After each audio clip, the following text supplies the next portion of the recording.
Salut tout le monde, j'espère que vous allez bien et que vous passez une belle journée ou soirée selon l'heure à laquelle vous écoutez. Et bienvenue sur un nouvel épisode de d'Amal. Comme vous le savez, je suis très content quand je rencontre des gens que je trouve intéressants et qu'on a des discussions assez intéressantes dans lesquelles peuvent sortir des réponses à des questions que vous vous posez. Et ce soir, je suis avec un grand frère que je pense que la Providence a fait que c'est la deuxième fois seulement qu'on se voit depuis qu'on se connaît, mais on a beaucoup échangé sur WhatsApp. Et donc, pour moi, comme pour vous, ça va être aussi une découverte. Je suis avec, bien sûr, Kane Kadore Habibou, qui est directeur général, si je me trompe pas, de Voilà. Projet 10 Afrique et le président de SDR Sabois. Grand frère, bonsoir. Bonsoir Ahmed. Ça va bien? Je vais très bien et toi? Alhamdulillah. Tu as bien fêté, j'espère. Oui, ça va. Super. Alors, pour aller rapidement et simplement, je pose une question qui peut être intéressante et pour moi et pour les gens. Qui est Habibou? Bon, avant d'aller dans le vif du sujet, je vais profiter pour te remercier et puis également t'encourager dans ce que tu fais. C'est quelque chose que j'apprécie particulièrement de manière positive et je pense que je te l'ai toujours témoigné à travers nos échanges sur WhatsApp, comme tu Mhm, as bien souligné dans la présentation. mhm, mhm. C'est une question assez simple et à la fois compliqué de demander à quelqu'un de se présenter. Exactement. Donc, très simplement, je m'appelle Kanika Daoudi Habibou, je suis architecte de formation. Je suis également directeur général de l'agence Projet 10 Afrique, un cabinet d'architecture de droit nigérien qui travaille sur des projets de construction, sur les expertises immobilières, les expertises techniques, sur les aménagements, sur le design. Euh, c'est vrai que vous avez fait une présentation en tant qu'homme politique. C'est vrai, j'étais le président, il faut utiliser. J'étais le président du parti politique SDR Savoie. Mais Mhm. bon, il n'y a plus de formation politique ici au Niger. Oui. Toutes les formations politiques ont été dissoutes. En tout cas, on a pris acte. Mhm. Pour le moment, nous sommes que des simples citoyens africains sur terre nigérienne. Et donc, euh, il n'y a pas cet aspect. Mhm. Je pense à moins que vous allez bien vouloir à ce qu'on abonde dans ce sens-là. Même si on n'est pas officiellement acteur politique, on a Mhm. toujours quelque chose à dire sur la vie de la cité. Exactement, exactement. J'aime bien cela. C'est même pourquoi j'ai voulu faire une présentation assez courte en ce qui me concerne, pour que vous puissiez exprimer mieux ce qui vous concerne. Et généralement, quand les gens se présentent, ils disent juste l'aspect professionnel. Maintenant, si on enlève tout ça, qui est Habibou en tant qu'individu?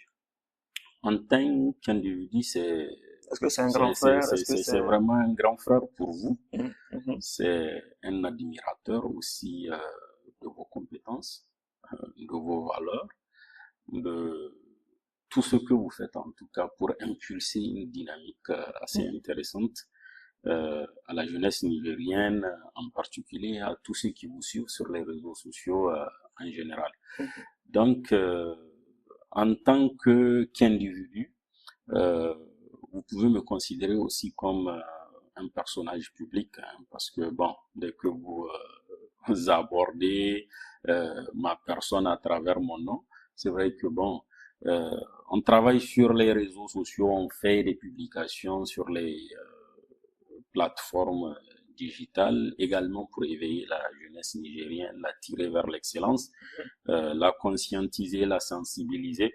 On fait énormément de choses dans ce sens-là.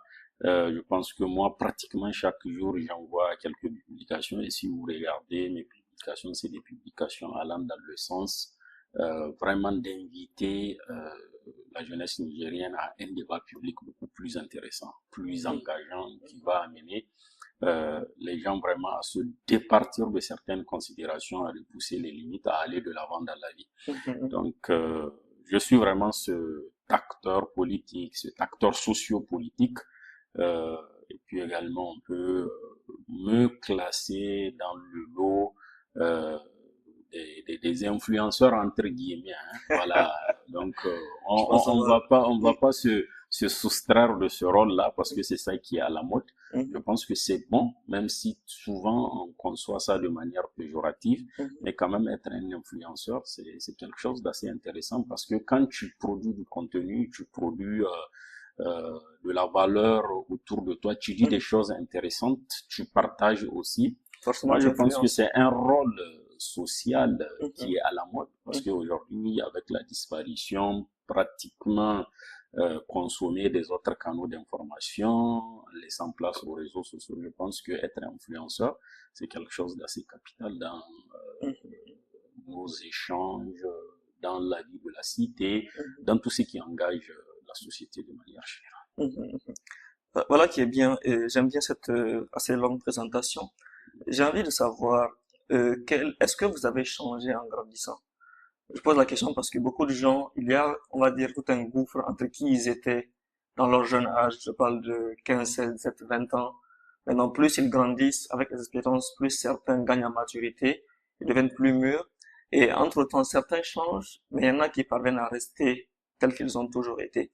Donc, dans votre cas, est-ce que vous avez changé depuis toujours, ou est-ce que c'est le même Habibou qui, on va dire, était adolescent, mais juste avec plus d'expérience qui l'ont un peu renforcé sur certaines choses.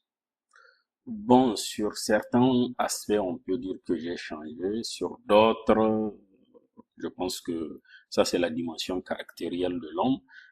J'ai pas particulièrement changé. Je pense que je vais commencer par ce dernier aspect-là. Mhm. En réalité, moi, depuis mon jeune âge, j'ai toujours été quelqu'un qui suis resté vraiment attaché à la défense de la vérité. Je suis contre l'injustice De dans la tout ce vérité. que je fais. Mhm. J'aime la vérité, j'aime bien dire la vérité à qui veut l'entendre, quelles que soient les conséquences, ça c'est ma nature. Et je Mhm. pense que depuis mon jeune âge, j'ai rencontré tellement de difficultés avec ce caractère-là. Mhm. Et puis même étant acteur politique, je suis un peu dans la même dimension, dans le même esprit. Mhm. J'aime bien dire la vérité. Même si, bon, avec le temps, on a appris à dire la vérité avec beaucoup plus Le tact, d'intelligence. oui. Voilà. Donc, ça, c'est le dernier aspect. L'autre aspect dans lequel je peux dire que j'ai suivi beaucoup de transformations dans la vie. Vous savez, en réalité, comme on dit entre guillemets, vous allez devoir m'excuser, il n'y a que les imbéciles qui ne changent pas. Oui, Et ça, c'est vrai. Hein. c'est vérité. Pourquoi on va dans la recherche des connaissances? Pourquoi on va dans la recherche du savoir? Mhm. C'est pour que cela nous transforme. Et je Juste. pense que tout celui qui estime que partant du capital expérience, partant aussi vraiment de son vécu, du comportement de la société, de son ressentiment, de son appréciation propre, de tout ce qu'il voit dans la vie, s'il ne s'est pas transformé Il y avec a un le temps, problème je quelque pense part. qu'il y a un sérieux problème, quoi. Donc Mhm. moi, personnellement, euh, je viens vraiment d'un milieu assez modeste. On a grandi tout simplement comme tout le monde dans les quartiers. On était assez modeste chez nous, une grande famille À où l'africain, on quoi. était à l'africaine, plus de 40 personnes, voire 50. Mon Ouh, papa avait 4 femmes, beaucoup d'enfants, des enfants du la famille africaine. quartier restaient chez nous, il y avait des cousins. D'accord, il était vraiment un tuteur euh, Pour beaucoup de à gens. disposition de tout celui qui Mhm. est intéressé en tout cas par son assistance. Donc Mhm. j'ai grandi dans ce milieu modestement et vraiment avec le parcours scolaire, universitaire que j'ai eu, avec les diplômes, avec le travail qui est le mien, beaucoup de choses ont changé dans ma vie. Le statut a changé, d'accord? La vision du monde a changé, les ambitions ont changé. Il y a eu beaucoup de transformations. Mhm. Donc, et puis vous savez, une fois que vous venez d'un milieu modeste, il y a beaucoup de gens qui vous combattent. Souvent, ils trouvent que c'est pas normal que Mhm. vous Une ascension. soyez dans une ascension, Mhm. et que vous changez de statut. Il y a beaucoup qui n'aiment pas ça. Ça, on Mhm. l'a vu avec le temps. Avant, on pensait que C'était c'est juste, quelque chose qui allait même augmenter plus d'attention, plus de considération des gens qui nous connaissaient. Mais par contre, ça a été même un véritable blocus pour nous. Wow. Ça, c'est le comportement africain. Mhm. Je vais dire nigérien parce que j'ai grandi dans le milieu nigérien. Tu vas voir des amis, en tout cas d'enfance, avec qui vous avez grandi, ils ont du mal à accepter Que tu aies la une ascension. transformation qui t'est arrivée, tout ça. Oui. Donc tout ça, ce sont des choses combinées vraiment avec la lecture qu'on a de ces mêmes choses-là qui nous ont amenés à changer, à adopter un comportement beaucoup plus adapté, Mhm. à À la faire réalité. beaucoup plus attention, Mhm. à davantage chercher à arrondir à chaque fois les angles pour faire moins de casse, Mhm. accepter ce qu'on est devenu, être ce qu'on est censé être avec ses amis, avec sa famille, Mhm. avec son environnement de travail, avec la société de manière générale. Mhm. Donc, si vous regardez tout ce que je viens de dire là, j'ai pas besoin de venir dans les détails, dire voilà ce qui s'est passé, tout ça, Mhm. mais je sais que vous avez cette compréhension des choses là qui va vous amener à comprendre pourquoi je dis Oui. qu'il y a une transformation dans ma vie. Mhm. Et cela vient des rapports que tu as dans la vie de tous les jours avec la famille, avec les amis, avec les voisins, d'accord, avec les collègues de travail, comprenez, avec les confrères, Mhm. d'accord. Mais moi, le code de la vie, en tout cas, qui m'a enseigné beaucoup de choses et qui m'a transformé de manière radicale, c'est mon engagement en politique. Mon engagement en politique m'a appris beaucoup de choses parce Mhm. que ça m'a amené à comprendre profondément L'humain. c'est l'humain de manière générale, notre société de manière particulière, Mhm. d'accord, de comprendre qui peut te faire quelque chose, qui peut ne Où est-ce que pas tu te vis le de façon faire, générale? et dans quoi tu es, Mhm.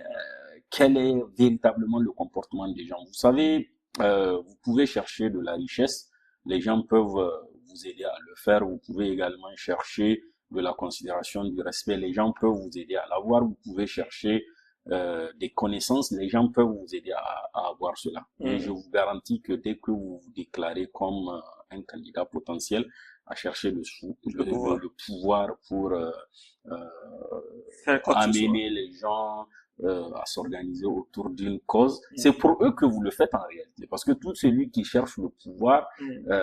il s'engage plutôt dans la défense d'une œuvre commune. Effectivement. Donc, si vous regardez, souvent, les gens, même s'ils vous aident, c'est vraiment pour leur propre intérêt, c'est pas pour vous. Donc, tout celui qui a besoin de comprendre la société dans laquelle il vit, qui a besoin de comprendre Qu'il fasse certaines la politique dimensions de la vie, qu'il s'engage en politique. en politique, là, il va vraiment comprendre Mhm. c'est quoi la société, c'est quoi l'humain de manière générale. Ok, je vais revenir sur ça plus tard, mais je reviens un peu en arrière. Vous avez mentionné avoir grandi dans une maison très vaste avec beaucoup de personnes et que toute l'expérience humaine, académique, tout ce qui va avec, vous a beaucoup transformé. Donc j'ai deux questions.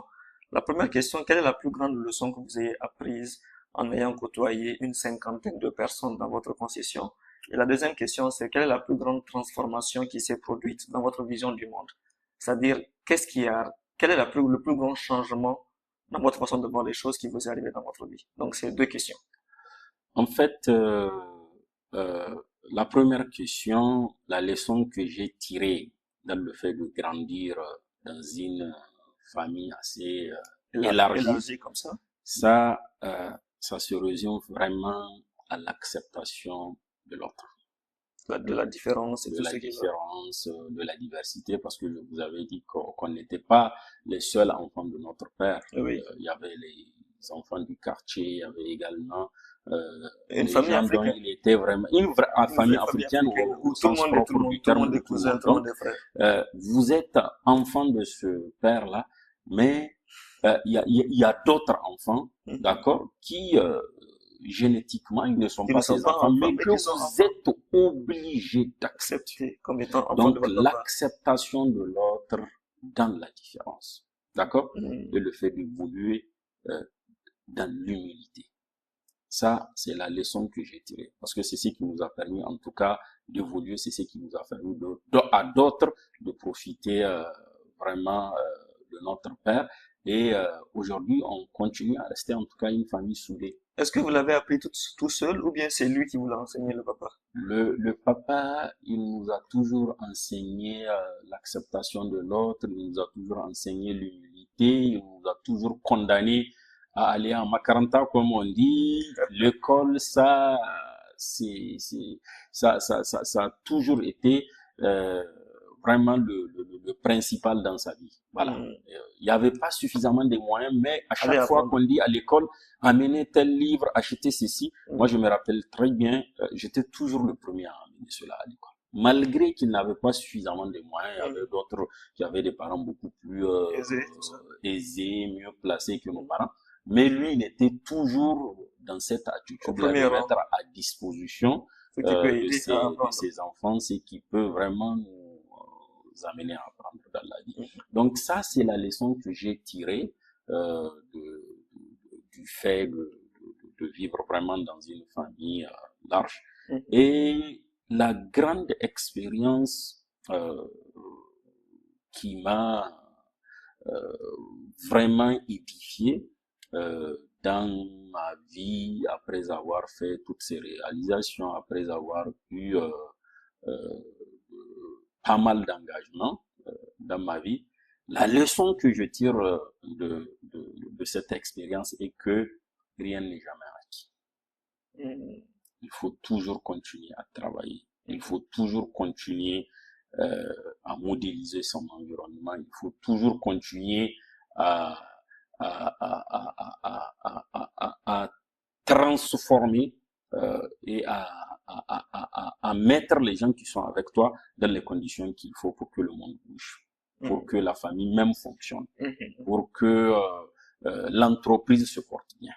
C'est-à-dire rien n'est jamais acquis. Moi, c'est ce que j'ai compris parce que cela va d'abord avec même les rapports dans la petite famille, la dimension vraiment du ménage que j'ai créé avec les femmes, les enfants, tout ça. Il faut toujours travailler à maintenir vraiment les rapports entre les humains, quelle que soit la proximité, quelle que soit la parenté qui existe. Ne pas penser également, dans le milieu professionnel, la même chose. J'ai compris que il faut jamais penser que tout est acquis et que vous permettez vraiment de tout lâcher, de dormir, de dire que tout est bon. Non. Même une entreprise, si vous la créez, si vous ne faites pas l'entretien qu'il faut, vous ne donnez pas l'attention qu'il faut, en transformant les choses, en cherchant une véritable évolution, vous risquerez de la perdre. Et puis également, dans l'aspect politique aussi, hein, avec nos militants, avec nos partisans, sympathisants, tout ça là, voilà. Il faut jamais penser que quelque chose est acquis. Il faut toujours travailler pour raffermir les liens entre les humains. Donc, c'est les deux leçons que je tire en tout cas de l'expérience de vie. L'expérience de la vie. Ok. Et la deuxième question, c'est-à-dire, comment vous voyez le monde avant? Et quelle a été l'expérience qui vous a, entre guillemets, giflé au point que cette vision change complètement? Avant, je voyais le monde avec beaucoup plus de sincérité.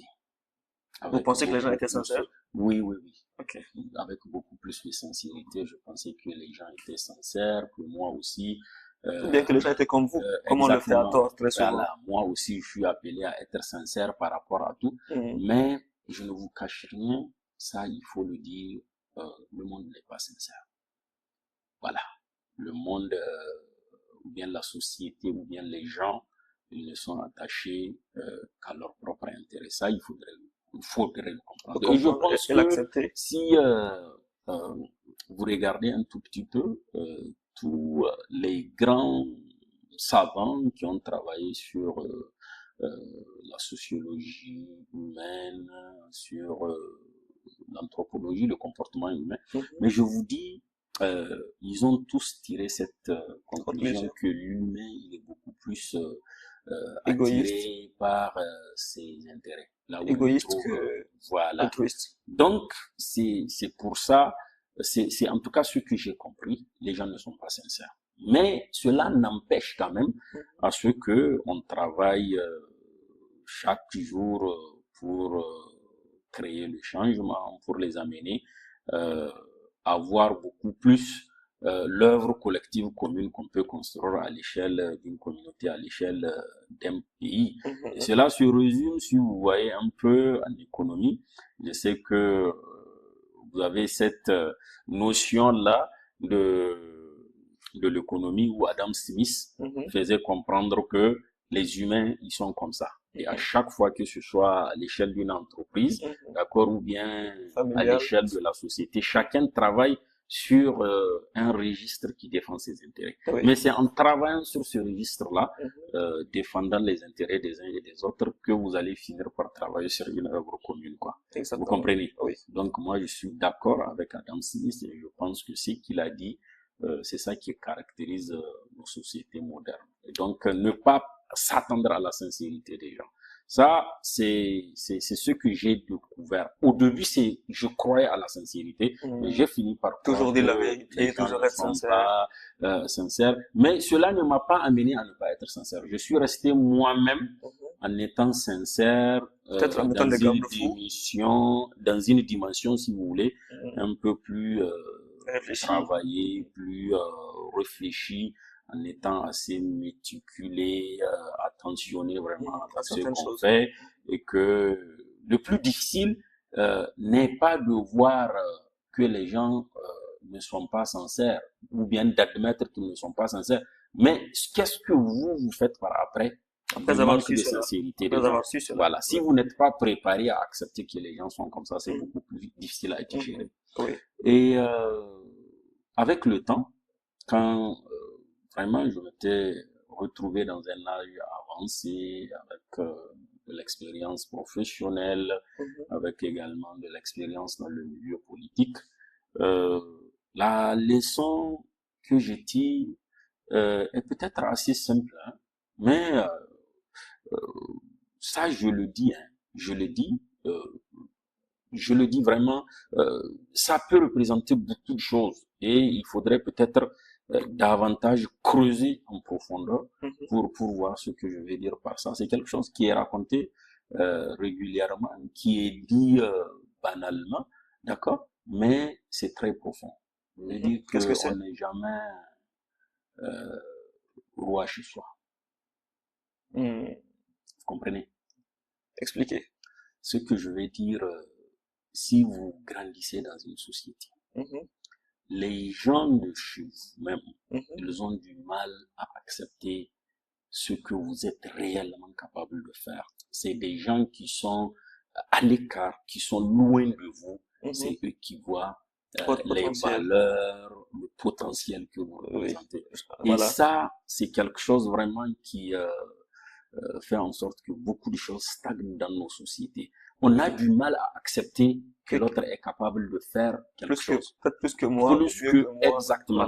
Et pourtant, c'est tout ce qu'il faudrait faire dans la vie pour être soi, pour accepter ce que l'autre vaut, d'accord, pour gagner du terrain, pour créer des raccourcis et aller de l'avant. Je pense que ça, maintenant, pour l'accepter, il faut une certaine humilité. Parce que c'est lorsque je suis assez humble pour accepter peut-être mon niveau pour le moment, que je pourrais accepter que l'autre aussi ait un niveau qui peut être différent du mien, voire meilleur que le mien. Je me rappelle. Il y a l'humilité, il y a l'aspect humilité, et puis aussi moi j'adosse cela beaucoup plus au côté ignorance, entre guillemets. C'est vraiment péjoratif. Vous voyez l'ignorance, la loi de la vie. L'ignorance là que vous voyez, c'est quelque chose qui empêche souvent l'humain à admettre, à avoir une certaine honnêteté. Parce que quand on parle aussi d'ignorance, on ne peut pas parler d'honnêteté intellectuelle, vous comprenez? Mais quand même une certaine honnêteté, simplement. Voilà. Quand on est ignorant, on peut vraiment, et il faut l'accepter que nous sommes dans une société qui est un peu moins édifiée. C'est pas partout où vous pouvez aller aborder certaines notions de changement, parler des choses philosophiquement bien avancées, dire des réalités du monde et que tout cela soit accepté. Oui. Quand vous avez dit on n'est jamais un roi chez soi, ça m'a rappelé deux choses. La première chose, j'étais sur Facebook, j'ai vu une publication où quelqu'un a publié la honte, c'est quand tu as honte de demander de l'aide à des proches. Exactement. Maintenant après, en développant ça, c'est-à-dire, ça me ramène à la deuxième chose. J'ai rencontré près de 4000 jeunes personnes et moins jeunes au cours des dernières années. Et l'un des plus gros défis que les gens ont, c'est que pendant longtemps, j'étais dedans aussi, ils pensent que genre ceux qui doivent les soutenir en premier, c'est les proches, comme la Mhm. famille et les amis. Mais après, l'expérience montre que c'est jamais comme ça. Généralement, c'est quelqu'un qui ne te doit rien, à qui tu ne dois rien, Mhm. qui voit plus ta valeur, plus ton potentiel, que Mhm. quelqu'un qui est censé être entre griffes, celui qui peut le voir vu qu'il te côtoie Mhm. tous les jours. Maintenant, dans votre expérience, Mhm. comment est-ce que, bon, je sais pas si pour vous ça a été un choc ou pas, ça dépend des gens, Mhm. mais en tout cas pour moi ça a été un choc de me rendre compte que des gens que je ne connais de nulle part, ni d'Adam et d'Ève, Mhm. me soutiennent, me comprennent plus que des gens avec qui j'ai grandi ou des gens qui ont pris soin de moi de Mhm. façon plus générale. Dans votre cas, peu importe comment vous l'ayez vécu, la prise de conscience, Mhm. comment vous avez vécu cette expérience-là de vous rendre compte que des gens inconnus vous soutiennent plus que là où vous devez être roi, entre griffes? Voilà, ça résume ce que je viens de dire, hein. Même si moi, dès mon jeune âge, depuis mes débuts euh, dans le milieu professionnel, parce que pour aborder cet aspect-là, je pense qu'on doit commencer à partir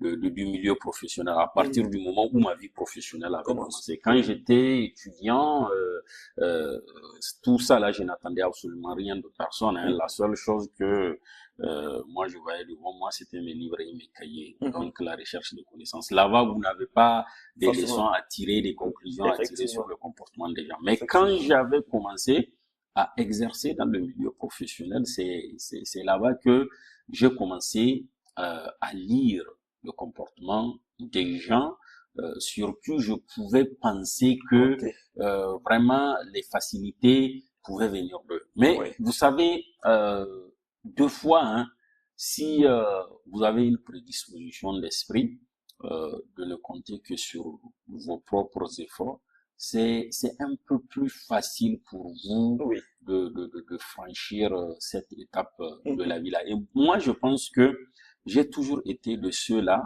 qui euh, vraiment ils n'attendent tout que d'eux-mêmes.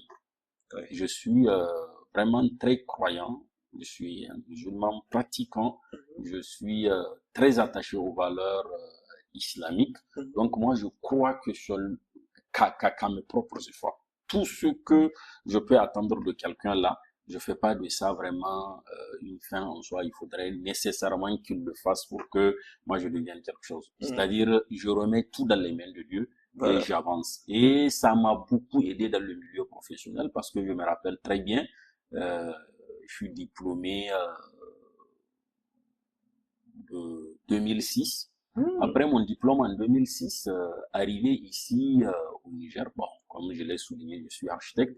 Le milieu de l'architecture était assez figé. Il n'y avait pas possibilité pour beaucoup de jeunes de créer Quelque chose. des cabinets Mhm. d'architecture. Ils se rabattaient beaucoup plus dans les cabinets pour travailler vraiment en tant qu'employé, quoi. Mhm. Mais moi, à mon arrivée, je n'ai fait que juste le, le certificat d'aptitude à la profession d'architecte, Mhm. un an seulement. Mhm. Euh, j'ai commencé à travailler dans un autre cabinet euh, pour la deuxième année et hop, j'ai créé mon cabinet.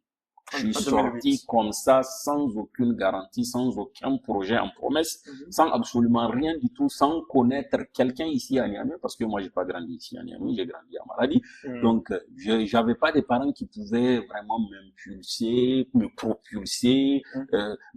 Ils ne savaient même pas ce que je faisais. Bien sûr. J'étais là seulement versé dans la société, mais c'est une fois qu'ils voient des réalisations que je fais qu'ils arrivaient même à comprendre que leur enfant Mhm. était en train de faire du chemin. Donc, malgré tout ça, moi, je m'étais pas laissé aller Ah, en arrêtant maintenant, ils de le croire connaissent.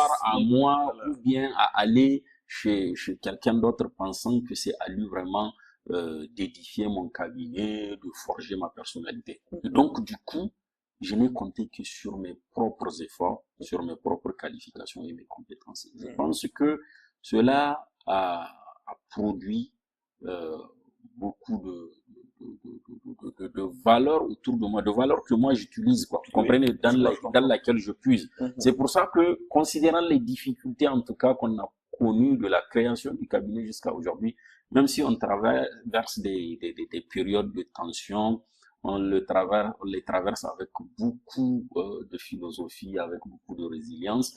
Rien ne nous fait peur, tellement que on vient de loin, on a vécu des hauts et des bas. Et je pense que c'est une véritable formation de la vie. Exactement. Ça m'a rappelé une chose qu'un de mes amis dit. Il dit, personne n'est obligé de t'aider, pas même ta famille. Et quelqu'un dit, ceux qui ne t'ont pas aidé, rien ne va leur arriver, mais dans au travail.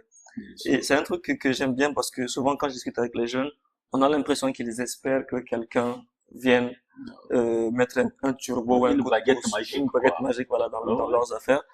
Si ça arrive, c'est toujours tant mieux, Tant mais mieux. n'empêche, ça ne doit pas être la principale stratégie de développement de la personne humaine et de l'entreprise en question. En parlant, vous avez mentionné, vous avez utilisé le pluriel pour parler de votre cabinet. Vous êtes seul ou bien vous avez des associés? Non, non, non. Dans le cabinet, je suis seul dans le cabinet. C'est vraiment un cabinet au sens cabinet. propre du terme.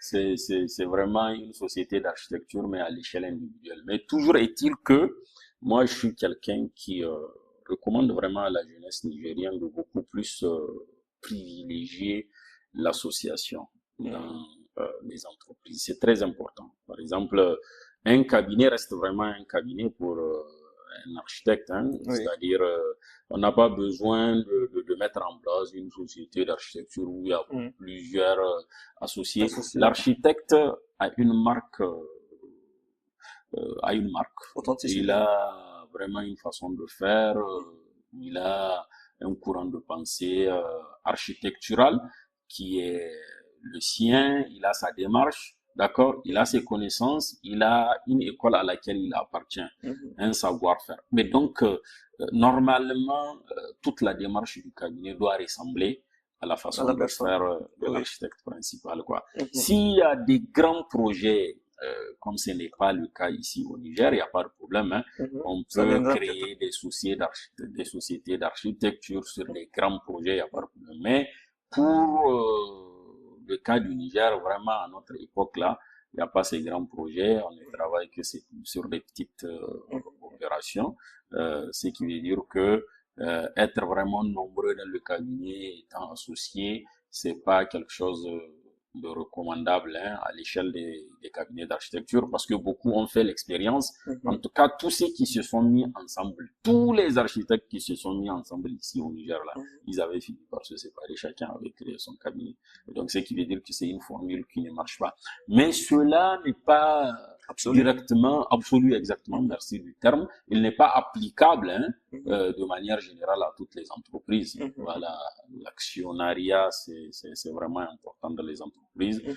L'ouvrir même au grand public de temps à autre, hein, pour que les gens prennent des actions sur des grandes entreprises, des unités de production, d'accord, voilà, des unités de transformation. Là, il n'y a pas de problème. Mais des petites structures comme la vôtre, comme mon cabinet, n'ont pas besoin d'association. Je comprends.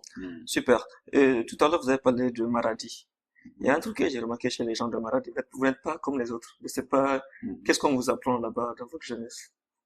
Genre, c'est quoi Maradi? Si vous m'avez dit au moins, vous, la différence que vous avez pu lire sur les gens de Maradi, là, peut-être je saurais mieux aborder. Il y a une certaine niaque. Bon, niaque, c'est un mot que je sais pas vraiment comment l'exprimer en langage soutenu. Mais il y a une certaine force de caractère, une certaine fougue. Il y a comme un feu qui brûle dans les gens de Maradi. Vous savez, et d'autant plus sur le côté travail business. Voilà, donc, qu'est-ce qu'on vous apprend là-bas? Vous savez, Maradi, c'est la capitale économique. Oui, j'ai été une fois et si vous voulez découvrir Maradi, il faut vraiment vous déplacer et aller circuler une bonne semaine dans Maradi, vous allez comprendre beaucoup de choses. J'ai fait ça. Moi, je ne suis pas originaire de Maradi. Je suis plutôt de Filengue, mais j'ai grandi à Maradi. Moi, je ne connais que Maradi. parce que je suis allé à Maradi juste à peine 2 mois de ma naissance et Oh, j'y suis resté jusqu'à mon bac. non, vous êtes de Donc il y a Maradi. beaucoup Non, vous êtes de de gens, Maradi. si vous les voyez, Mm. vous leur dites que je ne suis même pas de Maradi, ils vont Non, vous vous êtes de dire Maradi, non, non, non, non, c'est non, lui là consommé. il est de Maradi. C'est avec le Euh, temps qu'ils avaient appris que je suis de plutôt Filengue. de Filengue, de père et de mère. Mais en tout cas, en termes de comportement, en termes de façon de faire, euh, moi je suis 100% Maradien. Maradi. 100% Maradi. Et donc, ce que vous dites là, euh, c'est vrai. Et cela vient euh, des façons de faire de la société euh, de Maradi. Pourquoi? Parce que c'est la capitale économique. Et vous allez voir à Maradi, un enfant de 5 ans, 7 ans, il a déjà quelque chose sur la tête Qui le en vend. train de vendre. Voilà. Peut-être il ne sait même pas compter l'argent, mais il est en train de vendre quelque chose. Donc c'est la capitale économique vraiment au sens Au propre du sens terme. Il y propre. a une véritable dynamique économique. Mhm. Vous sentez l'esprit d'entreprendre. De se chercher. Exactement. Dès que vous grandissez à Maradi, vous êtes animé par cela. Vous avez envie De vraiment chercher quelque d'être chose. De, libre, de produire quelque quelque chose. chose Mhm. avec vos 10 doigts. Oui. Et d'ailleurs, même c'est ça, moi, qui m'a amené à arriver ici, là, à Niamey. Quand je créais mon cabinet, j'ai pas eu peur. Je m'étais dit que, bon, On écoutez, va de faire, on toute va façon, faire. c'est la même société, on va faire avec. Mhm. L'autre, il vend, moi aussi, je sais vendre mon expertise, mais écoutez, retrouvons-nous sur Le terrain. le terrain Et et on va voir. chacun vraiment, On va se il va défendre. tirer profit en fonction Mhm. de, De ce de qu'il est. sa manière de faire, en fonction de ce qu'il est. Mhm. Donc, Maradi est comme ça. Et puis bon, vous savez, à Maradi, il y a cette éducation assez traditionnelle, islamique, Mhm. où tout est assez vraiment simple. Il y a le vivre ensemble, là, il y a du partage, il y a l'acceptation des uns et des autres. C'est vraiment quelque chose de très bien. Je Mhm. pense que c'est ce qui fait vraiment en grande partie notre identité. Mhm. Mhm. Super. Il y a une autre question qui m'est venue à l'esprit quand je vous écoutais. Je ne sais pas si la question va avoir une réponse simple. Quelle est l'erreur que vous avez faite dont vous êtes fier?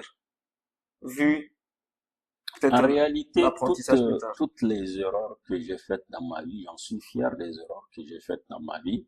Parce que moi, pour moi, l'erreur n'est pas quelque chose de mauvais. Tout Mhm. celui qui est sur le terrain d'apprentissage, il doit faire des erreurs. Exactement. Les erreurs vous permettent vraiment de vous corriger, elles vous permettent de changer. Les erreurs vous permettent de vous fortifier Mhm.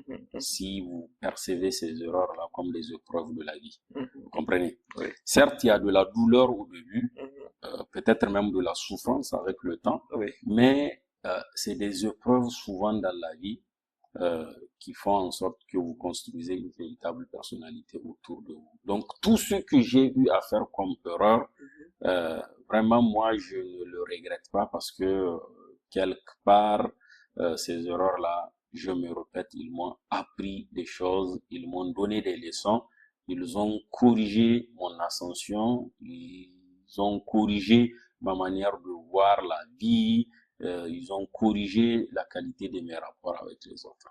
Et est-ce que vous en avez une que vous voulez partager avec nous, que ce soit sur le terrain du business ou que ce soit dans la vie de tous les jours? Euh, la plus grande erreur que j'ai faite dans ma vie, d'accord, euh, ce n'est pas dans le milieu professionnel. Professionnel, Dieu merci, alhamdulillah, Ça va. Dieu merci, parce que bon, nous sommes des artistes, hein, tout ce que nous faisons, c'est de l'art, on se retrouve dedans. Mhm.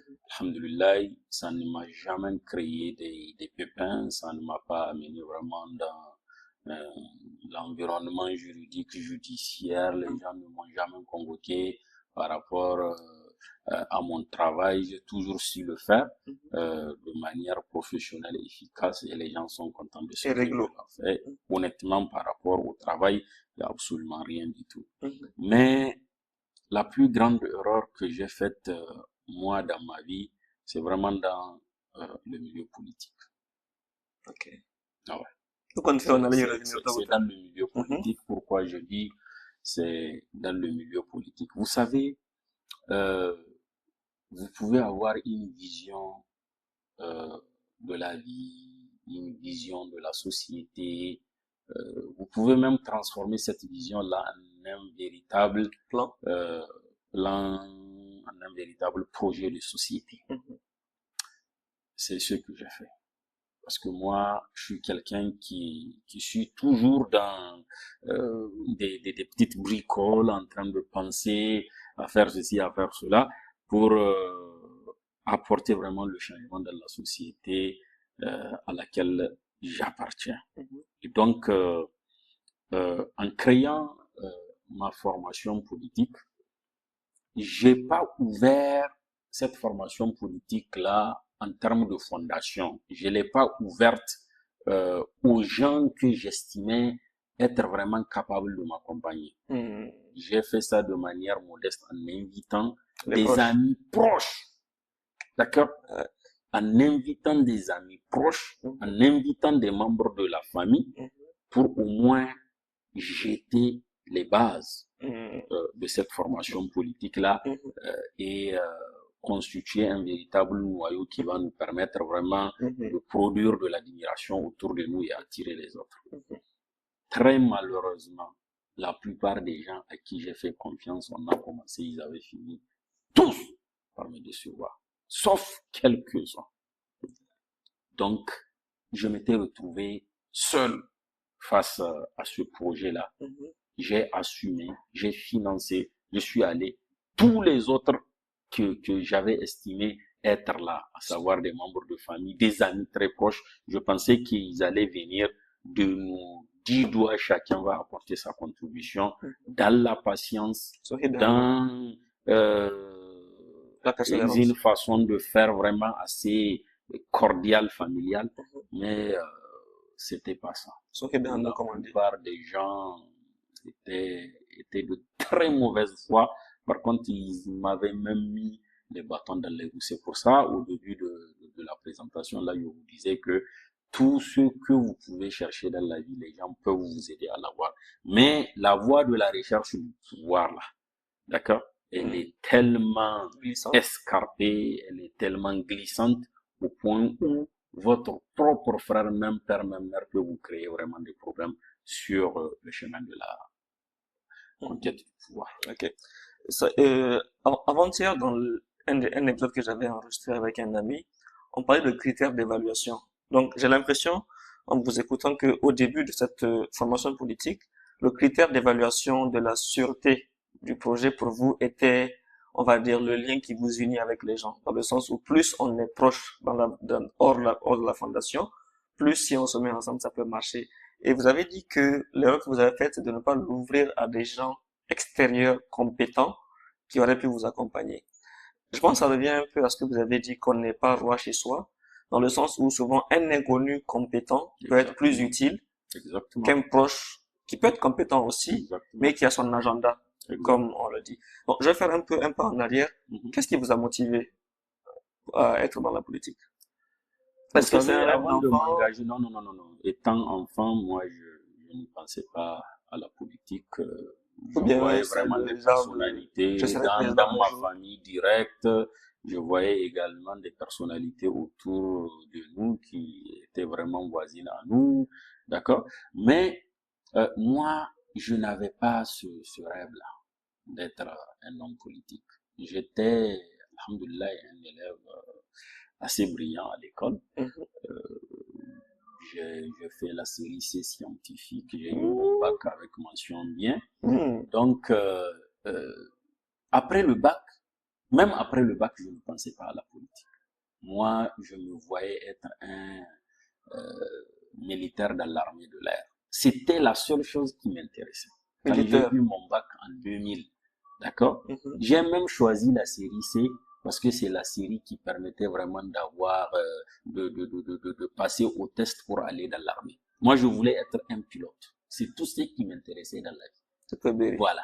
Mais après le bac, il s'est trouvé que l'année 2000 où on a fait le bac, il n'y a pas eu de concours Tiens. d'intégration dans l'armée de l'air. Ils n'ont pas organisé ça en 2000. Donc, j'étais obligé De choisir autre chose. de choisir autre chose. Je suis allé à l'université de Niamey, j'ai commencé mathématiques, physique, avec des événements là où il y a eu même des étudiants qui étaient tués, tout ça. Moi, j'ai abandonné, j'ai cherché les bourses là, je suis allé en Algérie faire architecture. Donc, après, c'est après mon diplôme même d'architecte, En 2006. en 2006, je suis rentré au pays. Étant là-bas en Algérie, on a commencé à travailler dans les associations d'étudiants, tout ça. Ça m'a donné un peu goût à la vie associative, tout ça. Mais en tout cas, ça me faisait pas penser à la politique. La politique, j'ai commencé à y songer quand en 2014-2015, entre jeunes entrepreneurs, on s'est associés pour créer un cadre qu'on appelle ANJ, Association nationale nigérienne des jeunes entrepreneurs. Okay. Donc, quand on avait créé cette association, c'était un cadre vraiment un regroupement des jeunes compétences entrepreneuriales, parce que c'était nouveau l'entrepreneuriat. Il n'y avait même pas ce cadre, c'était vraiment quelque chose qui était bien apprécié par la jeunesse niaméenne. Et donc, on avait choisi vraiment de formaliser ce cadre avec l'appui de la Chambre de commerce. Donc, j'étais il y a eu un premier bureau provisoire, mais pour le bureau définitif, j'étais le président, le premier président de cette association, l'association nigérienne des jeunes entrepreneurs, ANJ. Donc, ça m'a permis vraiment d'approcher des personnalités, ça m'a permis, au début, le seul objectif qu'il y avait dans ça, c'était juste de travailler pour contribuer à l'amélioration du cadre entrepreneurial, vraiment participer à la création du cadre juridique et réglementaire devant permettre aux jeunes entreprises de se sentir bien dans notre écosystème. C'était la seule chose qui nous intéressait. Mais il y a eu beaucoup de fil en aiguille, effectivement. On avait des rencontres avec des personnalités, tout ça pour bien booster les choses. Et il y avait tellement de refus. Il y avait tellement de refus de pénétration de certains environnements, de création, de facilité pour les jeunes entrepreneurs. Je me suis dit que, mais attendez, qu'est-ce qui ne va pas? Nous, avec tout le sacrifice que nous avions fait, on a pratiquement tous des bons diplômes. On ne s'est pas contenté à venir chercher l'intégration dans la fonction publique. On a créé des entreprises, on a créé des emplois. D'accord, on participe à la vie économique du pays, on paye des impôts, on fait ceci, on fait cela, et on anime aussi l'environnement économique privé du pays. Parce que c'était une première. Il n'y avait pas ça, il n'y avait pas cet engouement-là autour des entreprises. Donc nous, on était vraiment les précurseurs. On animait l'environnement, on intervenait à la télé, on faisait beaucoup de choses. À la radio, on animait des conférences, on organisait des forums, des salons, tout ça. On a aidé beaucoup à mettre en place vraiment les salons qui continuent aujourd'hui. Oui. Donc, vous voyez, du coup... Et après, on refuse certaines choses. Exactement. Moi, j'ai fini par comprendre que il y a un véritable refus à quelques points que vous connaissez au niveau des autorités. Mais ce refus-là m'a amené vraiment à me rebeller un tout petit peu et à me dire que, bon, il faut prendre la tête. Il faudrait vraiment chercher à aller là-bas, là, où il y a les fonds publics qui vont vous permettre vraiment de faire asseoir des véritables politiques publiques profitables à tous. Parce que dans nos entités, dans nos unités d'entreprise, là, c'est pratiquement impossible de faire asseoir nos belles idées pour le pays. Oui. Et donc, du coup, moi, c'est ça qui m'a amené à avoir des ambitions politiques. Donc, Je c'est une m'étais dit que, frustration. bon, écoutez, on ne peut pas appeler ça une frustration, mais il y a quand même de la déception. J'étais Et une déçu rébellion. par les réponses qu'on trouvait à nos aspirations pour le secteur privé nigérien. Et qui pourtant allait Voilà. aider des gens. Et pourtant, il y avait trop de promesses même. Mhm. C'est en termes de réalisation Que ça n'a pas été le cas. exactement, où on lit les cas. Mais en termes de promesses, c'était assez volumineux. Hein. On nous On va vous amenait à aider. faire des annonces. Quand on faisait des rencontres avec les autorités, ils disent beaucoup de choses sur les jeunes entrepreneurs. Mais en termes de Concret. concrétisation de tout ça là, il y avait vraiment un véritable blocus. Et donc, du coup, c'est ça qui m'a amené, à écourter pratiquement ma possibilité de faire 2 mandats à la tête de cette association-là. Je n'ai fait qu'un seul mandat et j'avais vraiment décidé de quitter, de créer un parti politique, aller à la conquête du pouvoir et espérer que il y aurait possibilité de trouver un autre cadre dans lequel on saurait mettre en épreuve nos capacités en termes de vision pour le pays. Ouais, je comprends mieux. C'est beaucoup plus clair comme ça parce que généralement, les gens, lorsqu'ils veulent lancer une initiative, soit ça vient d'une intention propre ou ça vient d'un constat au niveau social. Ça fait que, bon, j'ai envie de poser une question hypothétique. C'était quoi votre plan si vous prenez le pouvoir? Genre, bon, bien sûr que c'est vaste, Oui. mais une ou deux choses à laquelle qui vous tenez vraiment à cœur. Si vous regardez un peu l'idéologie de mon parti politique, nous sommes plutôt dans le libéralisme. C'est une idéologie politique, c'est une idéologie économique. Je suis un pur produit du secteur privé nigérien. Moi, je n'ai jamais travaillé pour le compte de l'administration publique en dehors des rapports qu'on a de production des projets pour l'État. D'accord? Donc, moi, dans ma tête, vraiment, c'est le libéralisme, c'est-à-dire une économie assez libérale, ouverte, dans laquelle vraiment il y a la concurrence, dans laquelle chaque esprit éveillé, outillé, peut être capable de produire quelque chose dans la société là. Et puis également participer à la vie économique, mais en ayant l'État comme gendarme qui est là pour réguler tout ça. Moi, pour moi, si je prenais le pouvoir, j'allais inviter vraiment la jeunesse nigérienne ou bien le secteur privé de manière générale à s'investir davantage et à l'accompagner correctement pour mettre en place des véritables entreprises. Vous savez, au Niger, nous avons tellement de difficultés parce qu'on attend tout de l'État.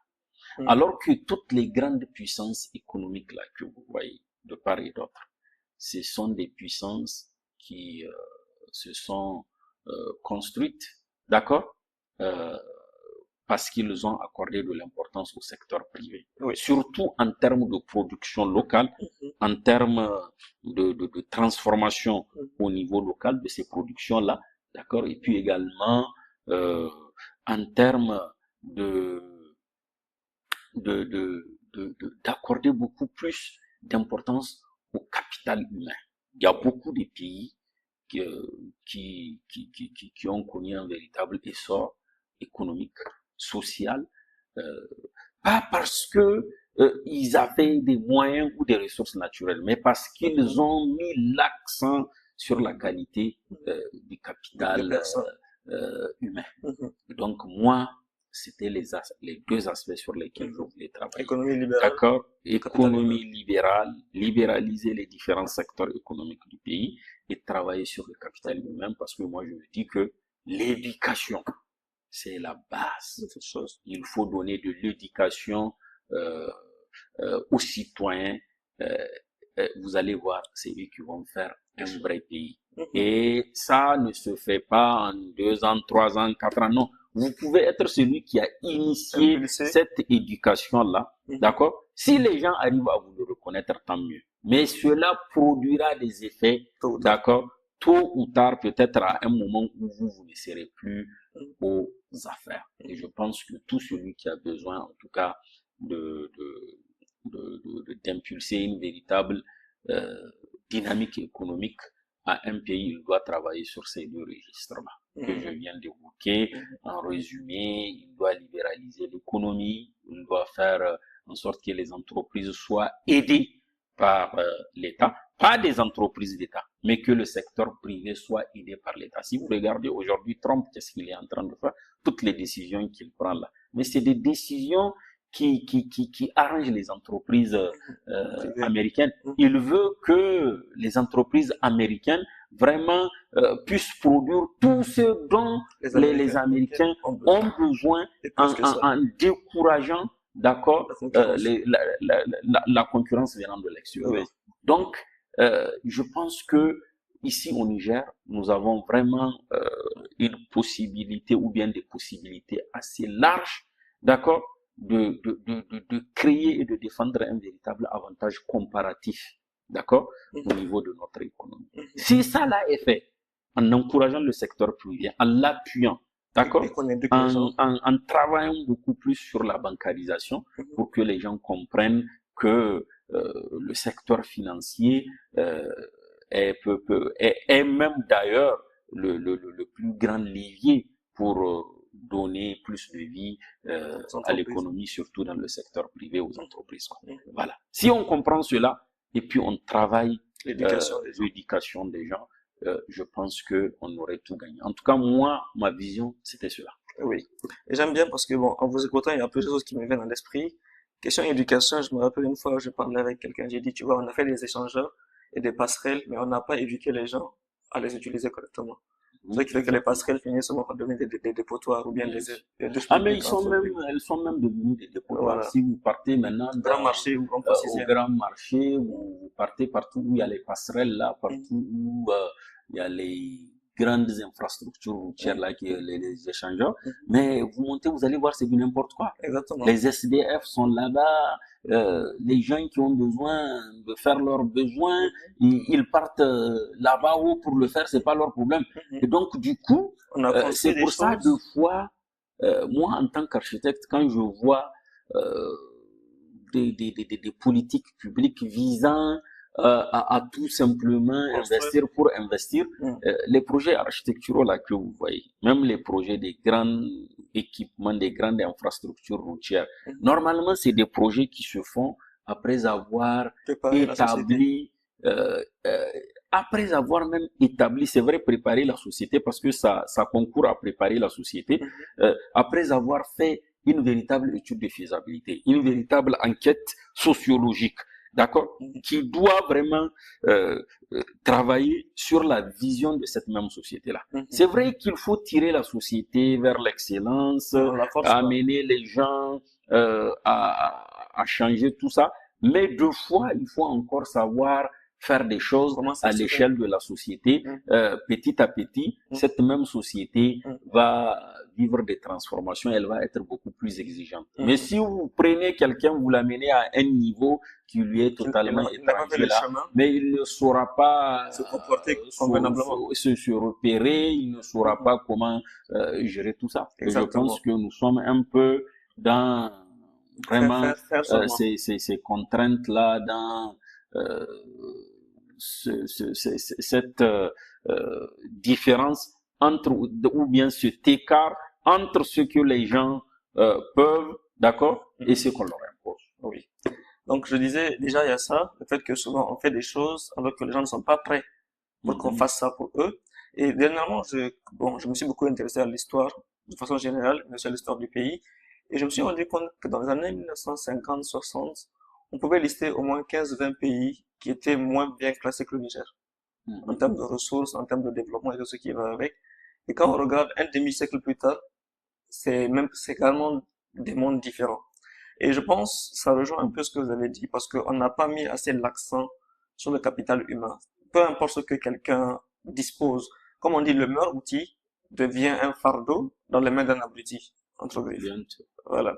Donc, je pense que c'est assez, on a assez parlé, ça fait déjà 1 heure de temps. Mhm. Si vous permettez, généralement, je clôture chaque épisode avec 3 questions finales que Mhm. j'appelle le Big Three.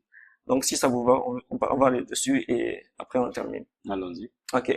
La première question, c'est quelle est la chose la plus importante à savoir sur Habib?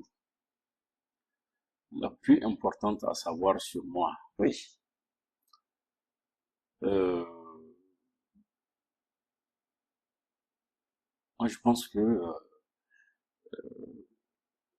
il faut tout simplement me considérer comme quelqu'un d'assez simple. Ok. Ah ouais, et accessible. Hmm, Je suis simple et accessible. d'accord. Super. Alors, deuxième question. Si vous perdez tout aujourd'hui, Mhm. vous faites quoi? Je vais tout reconstruire parce que je viens du lien. Je vais tout reconstruire. Je viens du lien. Ouais. Je vais tout reconstruire. Mhm, Oui, avec dévouement, avec engagement, euh, parce que je me dis que euh, tout ce que vous avez pu avoir, vous pouvez vraiment le reconstituer s'il y a la volonté, si il y a le travail, mhm, si il y a la bonne connaissance de l'environnement dans lequel vous évoluez et si vous avez vraiment foi mhm. en ce que vous faites. Oui. Parce que je l'ai déjà vécu, hein, avec la politique, j'ai eu à perdre une grande partie de mes valeurs économiques et puis également de mes richesses. Mhm, Voilà. Mais je suis vraiment en reconstitution même maintenant parce que mhm. je ne peux pas considérer que je suis vraiment en possession De tout ce qu'il y avait. du même potentiel que j'avais Mhm, avant l'engagement politique. Je suis encore en phase de reconstruction, mais je n'écris pas beaucoup, je fais tout dans le silence parce que j'aborde les choses avec beaucoup de philosophie. mhm, mhm. Bon, j'avais posé la question parce que généralement, lorsque les gens ont une ascension comme la vôtre, ils finissent par devenir... D'ailleurs, je pense que ça va être une sous-question parce que je pense que vous êtes assez philosophe. Mm -hmm, Je me rappelle une fois, on a parlé du stoïcisme aussi mm -hmm, sur WhatsApp. mm -hmm. Est-ce que tout ce que vous avez accompli entre griffes, vous êtes attaché à ça? C'est-à-dire, quel est votre rapport spirituel, émotionnel à vos accomplissements, à votre parcours et tout ce qui va avec?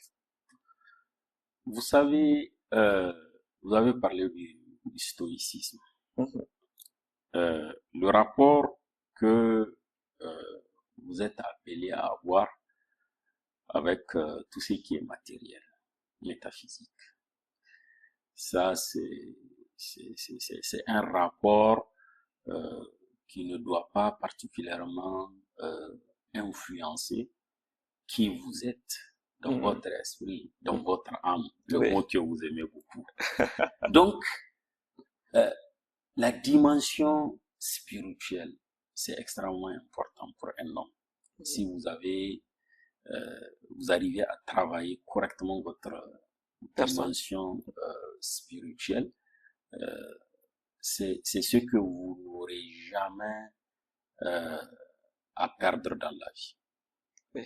Et c'est quelque chose qui va vous accompagner parce que c'est comme une puce Mhm. qui est directement connectée à vous. Yes. Vous vous déplacez du Niger en Sibérie, du Niger à un autre territoire aussi lointain qu'il puisse être. Cette Vous allez puce-là. partir avec cet esprit, vous Mhm, allez partir avec cette puce, vous allez partir avec cette vision du monde. Et dès que vous allez vous retrouver dans un monde matériel métaphysique, euh, avec cet esprit-là, avec cette force de caractère, avec ces connaissances que vous avez, vous allez encore finir par transformer votre environnement immédiat, créer de la richesse et de la valeur. Vous savez, j'aime bien le comportement d'un peuple très averti, les Juifs. mhm. Les Juifs, ils sont capables de produire de la valeur partout où ils se retrouvent. Oui. Pourquoi? Parce On que l'a vu dans l'histoire. ils ont beaucoup travaillé leur spiritualité, ils ont beaucoup travaillé leur rapport Mhm. avec le monde, Oui. d'accord? Mhm. Leur rapport avec le matériel. Mhm. Leur rapport avec tout ce qui est tangible et palpable, étant lié avec leur esprit et leur façon de concevoir le monde. Yes. Et je pense que euh, vraiment, euh, la chose la plus importante à avoir dans la vie, c'est une véritable élévation spirituelle, Mhm. c'est de la foi, Mhm. d'accord?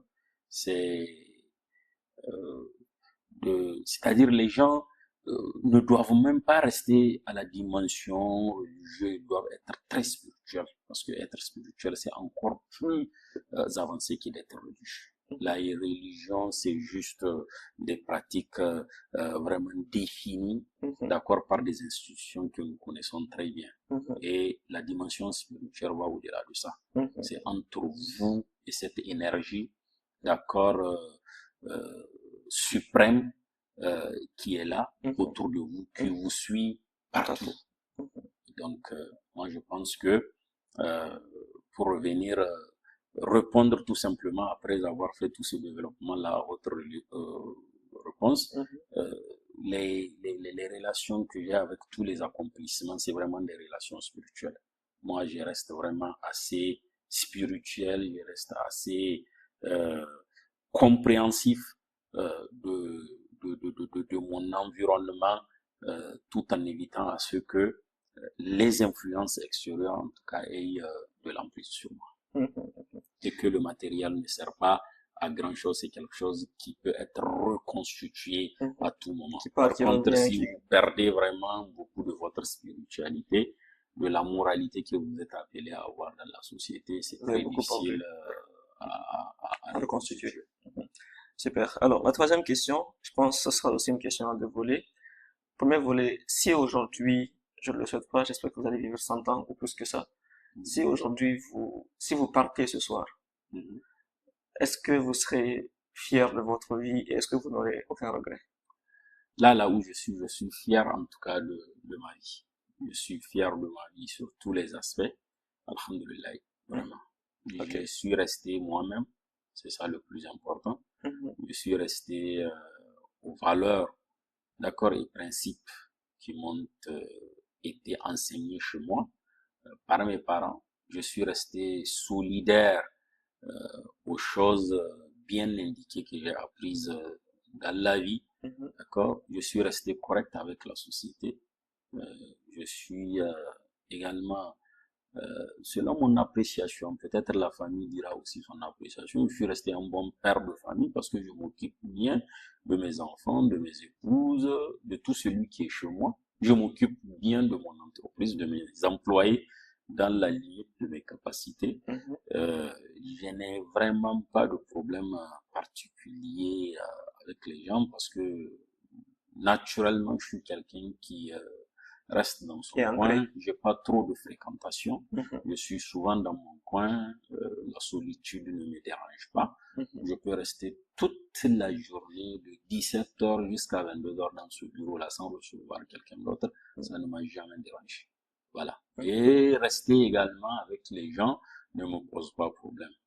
De manière globale, je peux dire que je n'ai de problème avec personne parce que souvent, ce qui vous fait regretter vraiment votre vie, c'est les mauvais rapports Avec que les gens. vous avez entretenus avec les gens, d'accord? Mhm. Euh, à 30%, hein, Oui. et les mauvais rapports que vous avez entretenus avec votre propre personne. Oui. Si vous avez vécu dans la contradiction, vous De avez votre propre vécu dans personne. le refus Ou dans le de semblantage. votre propre personne, Mhm. en étant Quelqu'un vraiment d'autre. quelqu'un d'autre juste pour plaire aux gens, là vous allez vous dire avec regret. Oui. Moi j'ai toujours été moi-même, peu importe ce que les gens pouvaient penser de moi, je vais continuer à le rester. Mhm. Je pense que c'est le plus important. Oui. Là, vous m'excusez, ça me rappelle une question que je voulais poser mais que j'avais oubliée. Comment vous avez géré la question de l'image publique lorsque vous avez pris l'engagement déjà avec la NGE, parce que je pense que ça vous a déjà rendu public à une dimension donnée, et en plus avec la politique, comment vous avez géré la question de l'image politique et de l'image publique, parce que qui vit avec une pression sociale, parce que Vous le savez, plus on te voit, lors de ma présentation, j'ai parlé de personnage public. oui, Un personnage public se construit.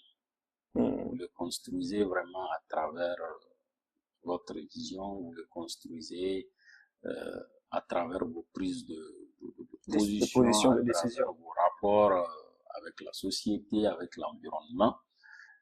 Une fois que c'est construit, d'accord, la chose la plus difficile, C'est de c'est maintenir. d'arriver vraiment à gérer Mhm. cette image publique-là que Mhm. vous avez créée. Parce que vous pouvez la créer, vous pouvez atteindre vraiment un stade suprême sans que vous-même vous vous rendez compte. Oui. C'est seulement quand vous allez poser certains actes, quand les gens vont vous rappeler à l'ordre, vous interpeller et vous dire, écoutez, un tel, nous vraiment vous représentez tout un symbole pour nous. Si vous faites ceci, vous faites cela, c'est pas bon. Ou bien si vous prenez telle position par rapport à telle chose, nous, ça nous met vraiment mal à l'aise. Donc, c'est en ce temps que vous allez vous dire que, Hey, écoutez, hein, ça, donc moi, ce que je pense de moi là, faites-le aujourd'hui. oui, je suis obligé peut-être de me ressaisir. Oui. Donc, et ça arrive souvent sur les réseaux sociaux. Vous allez toujours voir quelqu'un qui est prêt à vous saisir en inbox pour vous dire, un tel, vraiment ne répondez pas, ne faites pas ceci, ne faites pas cela, nous, vous êtes un modèle pour nous. Donc, c'est très difficile d'être un modèle dans la société et d'arriver à conserver cela pendant des années, à protéger cette image-là, à l'améliorer chaque jour que Dieu fait. Mais il y a des gens qui y arrivent. Voilà. Moi, je pense que les gens qui y arrivent, tout simplement, c'est des gens qui font une bonne lecture, une bonne étude de l'environnement sociétal dans lequel ils évoluent. Ils comprennent quelles sont les exigences de la société. Ils se conforment à ces exigences-là. Parce que dès que vous voyez une image se retrouver écornée ou décornée, mais écoutez, quelque part, vous vous êtes mis en porte-à-faux par rapport aux exigences de votre société. Donc, il suffit seulement de se conformer, il suffit de voir les choses comme votre société les voit, et surtout de rester vous-même. Et je reviens là-dessus. Parce que si vous ne restez pas égal à vous-même, vous allez glisser dans un environnement supérieur à vous ou inférieur à vous. Et dès que vous vous retrouvez dans un environnement supérieur à vous ou inférieur à vous, les autres qui maîtrisent ce niveau-là, d'accord, ils vont avoir le dessus sur vous. Oui. C'est pour ça que j'aime bien la vie du footballeur là, N'Golo Kanté. Ouais. Vous voyez, malgré l'ascension qu'il a eu dans la vie, il reste lui-même modeste. Il ne voit pas les milliards qu'il y a autour de lui. Il n'est pas prétentieux. Il sait exactement qui il est, ce qu'il vaut. Et il a beaucoup de respect pour tous ceux qui l'ont aidé vraiment à atteindre ce niveau-là.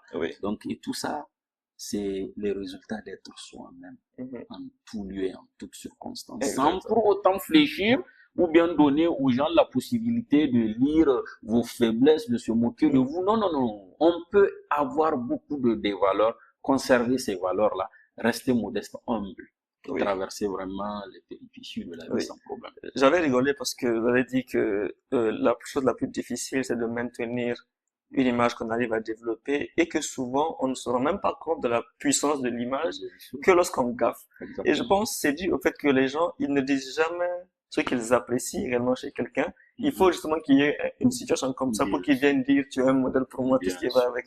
Je l'ai vécu, je pense, 2 ou 3 ou 4 fois. Bon, je pense, tu sais, je sais ce que ça veut dire, voilà, je l'ai vécu, c'est pour ça que j'en ai parlé. Tu as vu, on s'est même parlé, je pense, à une période comme ça, quand je traversais une tempête comme ça. Donc, c'est vraiment quelque chose de vrai. Et pour tous ceux qui ont une image publique, c'est vraiment une bonne leçon à prendre. Donc, pour finir, c'était quelque chose que je voulais savoir dans le contexte de si vous partez. Qu'est-ce que vous aimeriez qu'on continue pour vous, si vous partez? J'ai pas bien saisi la question. Vous avez des projets, vous avez des visions, vous avez des plans, peu importe. Ça peut être un projet politique, ça peut être un projet sociétal. Maintenant, si vous partez aujourd'hui, vous ne l'aurez pas réalisé. Voilà.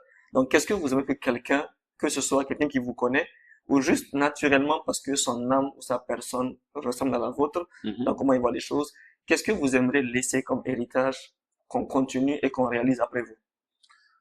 Vous savez, quel que soit ce que vous faites dans la vie, comme travail, comme effort, là où vous l'arrêtez là, quelqu'un d'autre va le continuer. Là où vous arrêtez là, il y aurait quelqu'un d'autre qui va continuer. Oui. C'est pour ça, j'ai horreur de voir des leaders, d'accord, qui construisent beaucoup de choses autour d'eux, mais ils ne préparent pas la relève.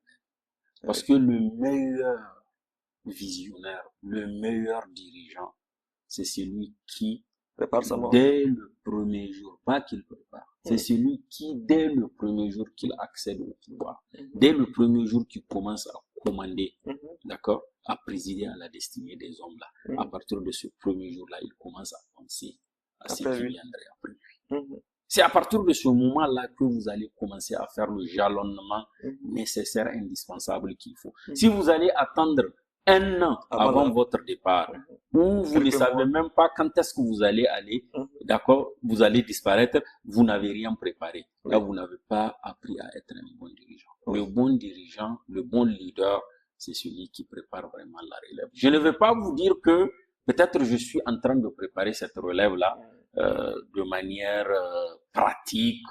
Non, je pense que moi personnellement, je suis pas encore arrivé vraiment à la réalisation de tout ce que j'ai comme vision. D'accord? On est encore à la recherche vraiment du tremplin pour y arriver. Mais ce que je veux aujourd'hui, je pense que je me suis assez expliqué, peut-être même avec une exubérance d'accord, importante, d'accord.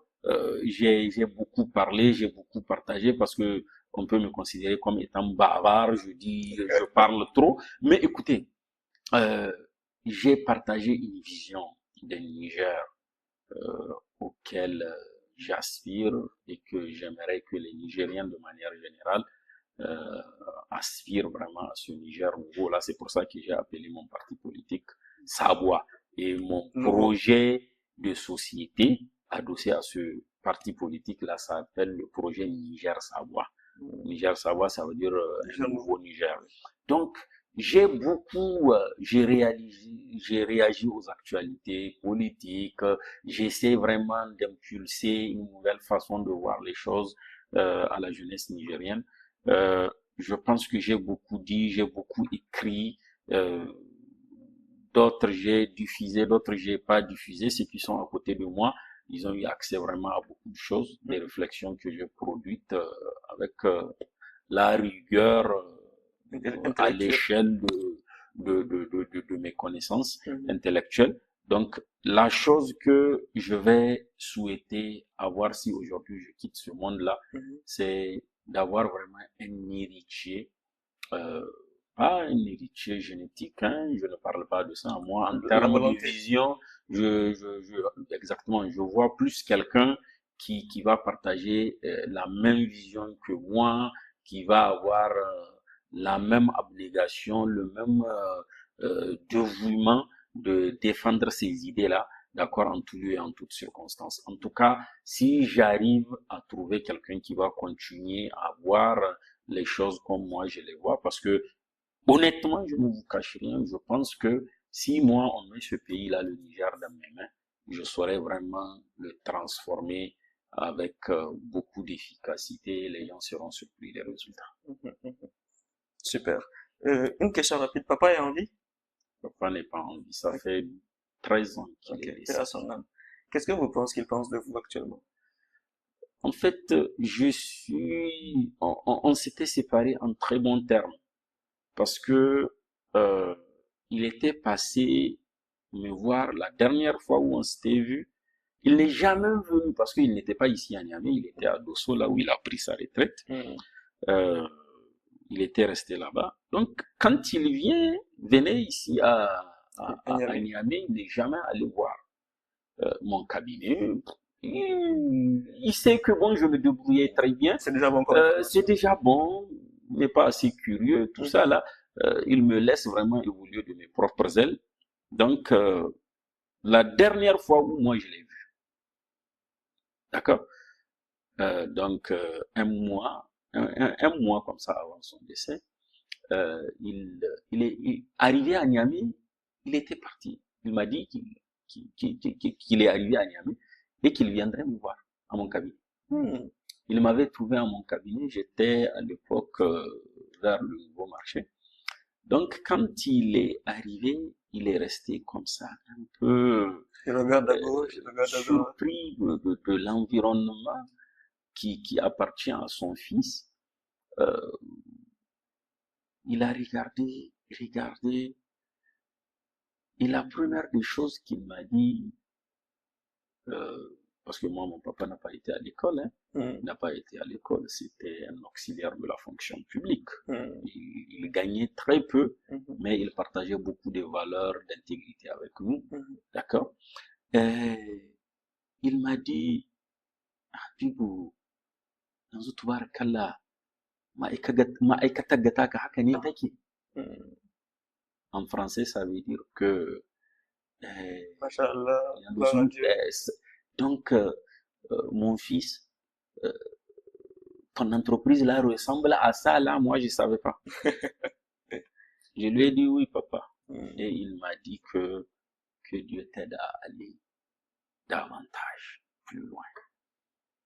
Amen, salam. Il a quitté, il est rentré dans son véhicule et jusqu'à ce qu'il a pris le virage là, il a fait sortir sa main, il me faisait comme ça, au revoir, au revoir. Et c'est Tu ce n'avais au pas tourné. revoir là Mhm. que je vois.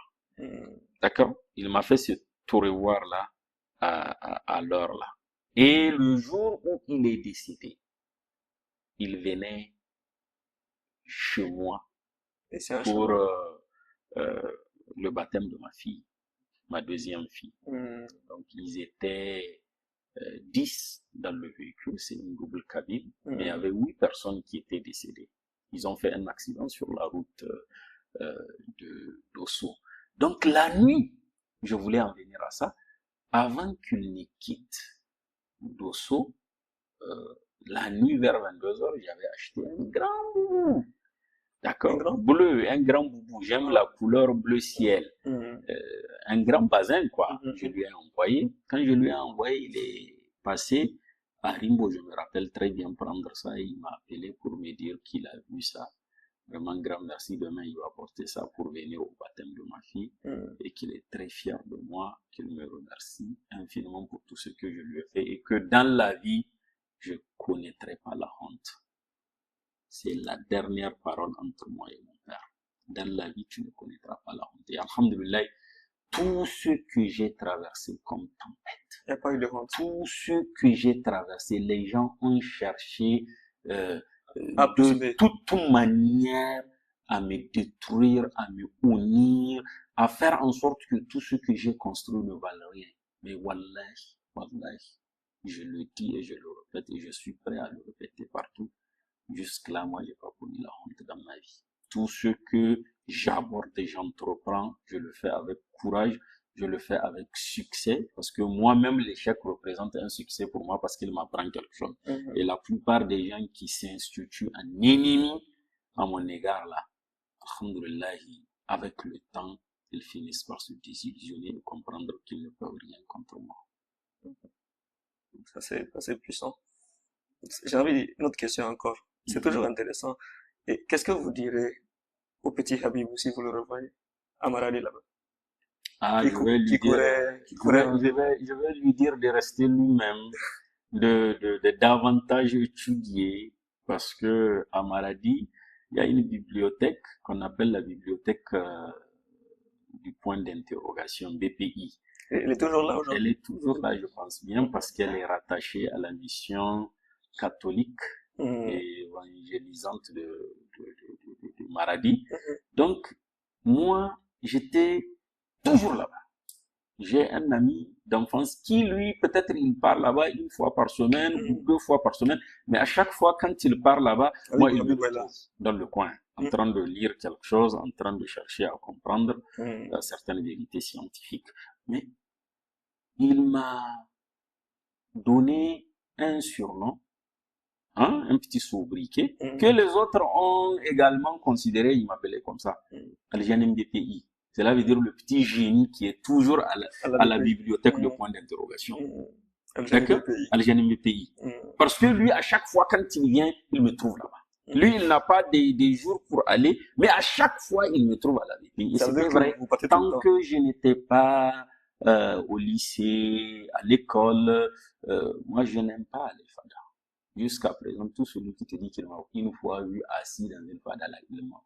Moi, je ne m'assieds jamais dans une fada. Si je ne suis pas là en train de travailler, de bouquiner, de regarder la télé, même la télé, les documentaires qui sont édifiants, en tout cas, tu me verras jamais dans une fada. Et même étant tout petit, j'étais effectivement comme ça. Moi, je ne partageais pas les fadas. J'étais très studieux. Donc, ce qui veut dire que, vraiment, je dirais au petit Habib, à Maradi, là, qui avait sa vélo, avec laquelle il partait à l'école, il partait également avec lui de continuer dans ce sens-là, davantage bouquiner, chercher, fouiner, trouver les connaissances et de s'outiller correctement pour le combat de la vie. Super.